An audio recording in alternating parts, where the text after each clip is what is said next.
A'udzu billahi minasyaitonir rajim. Bismillahirrahmanirrahim. Assalamualaikum warahmatullahi wabarakatuh. Saya Ceprianto dengan NIM 2204010006 akan memenuhi tugas dengan mata kuliah bimbingan konseling Islam, yang mana kali ini kita membahas tentang konsep dasar dan landasan bimbingan konseling Islam. Pertama, kita harus tahu itu apa dulu itu konsep dasar. Konsep dasar merupakan ide-ide pokok yang menjadi fondasi bagi pengembangan pengetahuan. Dan landasan adalah tempat bertumpu titik tolak atau dasar pijakan. Jadi,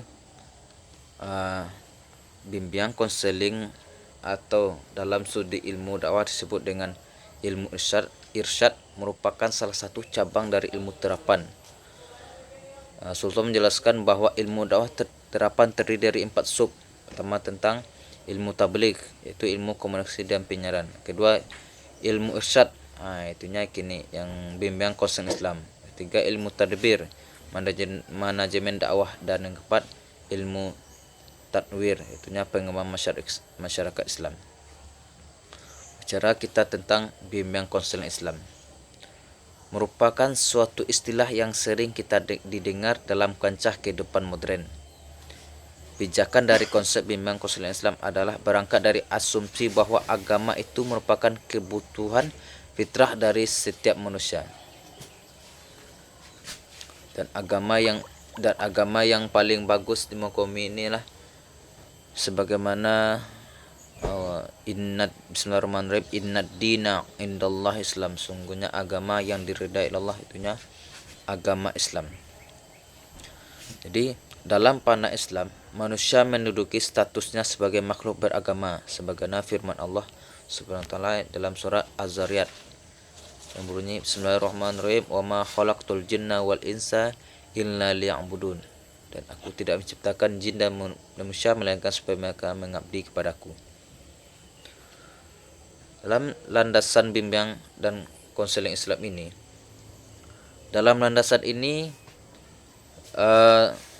landasan religius bimbingan konseling Islam ini diperlukan penekanan pada 3 hal yang pokok. Pertama, tentang manusia sebagai makhluk Tuhan. Manusia adalah makhluk Tuhan yang memiliki sisi kemanusiaan. Sisi-sisi kemanusiaan tersebut tidak boleh dibiarkan agar tidak mengarah pada hal-hal yang negatif. Perlu adanya bimbingan yang akan mengarahkan sisi kemanusiaan tersebut dalam hal-hal positif. Kedua, tentang sikap keberagaman. Agama dalam menyeimbangkan antara kehidupan dunia dan akhirat menjadi isi dari sikap keberagaman. Sikap itu pertama difokuskan pada agama itu sendiri. Agama harus dipandang sebagai pedoman penting dalam kehidupan ini. Nilai-nilainya harus diresapi dan diamalkan. Ketiga, peranan agama. Pemanfaatan unsur-unsur agama hendaknya dilakukan secara wajar, tidak dipaksakan, dan tepat menempatkan kalian sebagai seorang yang bebas dan berhak mengambil keputusan sendiri, sehingga agama berperan positif dalam konseling yang mendukung agama sebagai pedoman hidup yang memiliki fungsi memelihara fitrah, memelihara jiwa, memelihara akal, dan memelihara keturunan. Contoh landasan bimbingan konseling ini dalam surah Al-Baqarah ayat 286. Bismillahirrahmanirrahim. La yukallifullahu nafsan illa wus'aha laha ma kasabat wa 'alaiha ma iktasabat. Allah tidak akan membebani seseorang melainkan sesuai dengan kesanggupannya. Ayat ini menjelaskan bahwa setiap individu memiliki batas kemampuan dan Allah tidak akan menguji mereka di luar kemampuan mereka. Dalam bimbingan konseling ini menjadi dasar untuk membentuk kalian memahami bahwa mereka dapat mengatasi masalah yang dihadapi sesuai dengan kapasitas yang dimiliki. Itu ayat Quran. Kalau hadis, Bismillahirrahmanirrahim, hadis tentang kesabaran. Sesungguhnya besar pahalanya itu